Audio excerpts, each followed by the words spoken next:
my secret to bleaching the toilet, the floor, the sinks, and more. You will be surprised by the result of this homemade trick. Completely eliminates dirt. To start today's tip, in a container, I will add half a cup of detergent next. We will also use one of the main items for this mixture, which is hydrogen peroxide. The optimal amount for use is 60 milliliters. I'm using a meter, but if you prefer, you can also use a cup for measurements. As a last ingredient, we will also use vinegar, and the amount for the mixture is 60 milliliters. With only these 3 ingredients, you will have a powerful cleansing blend.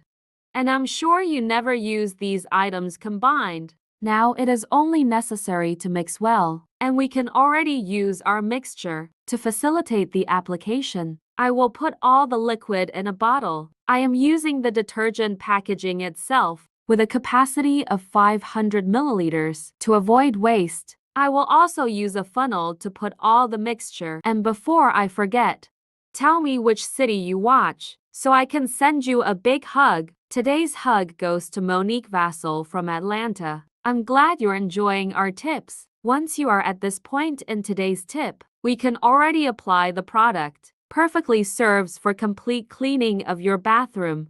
I clean floors, walls, and even the toilets. Applying directly to the toilet and rubbing easily with a brush, I can remove any types of stains. I also use this mixture to clean the sinks, applying the product directly and using a sponge to remove stains and dirt. The simple mixture, I'm sure, will surprise you, and with little cost. I can also use this tip for cleaning the bathroom floor and even the walls. The way of use is the same, rubbing the product directly with a broom, and then only remove the excess with a cloth, or even with plenty of water. Tell me later what the result you had with the use of this mixture. I'm sure you will be surprised. I appreciate you watching this video so far. See you in the next video. Bye.